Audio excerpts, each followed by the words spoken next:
बिस्मिल्लाहिर्रहमानिर्रहीम। अस्सलाम वालेकुम। आज की इस वीडियो में दिमाग तेज करने के लिए कुरान मजीद की आयत सीखेंगे। ये एक दुआ है। अगर आप कोई चीज भूल जाते हैं या आप तालिबे इल्म हैं और आपको सबक याद नहीं होता है तो उसके लिए ये खास अमल है। इसको पढ़ने से आपका दिमाग तेज होगा, आपका हाफिजा तेज हो जाएगा। ये सूरह ताहा की आयत है। हर नमाज के बाद 14 मरतबा इनको लाजमी पढ़ें, इंशाअल्लाह आपको बहुत फायदा होगा। रब्बिश्रह ली सदरी व यस्सिर ली अमरी वहलुल उक़दतम मिन लिसानी यफ़क़हू कौली। ऐ मेरे रब, मेरे लिए मेरा सीना खोल दे और मेरे लिए मेरा काम आसान कर और मेरी जबान की गिरा खोल दे कि वो मेरी बात समझे। इन 4 आयत के साथ आपने 11 मरतबा पढ़ना है। रब्बे ज़िदनी इल्मा,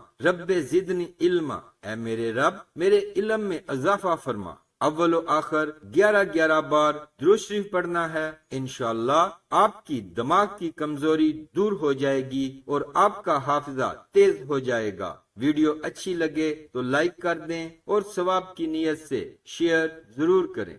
इस्लामिक वीडियोस के लिए सब्सक्राइब करें और साथ बेल के बटन को भी प्रेस कर दें।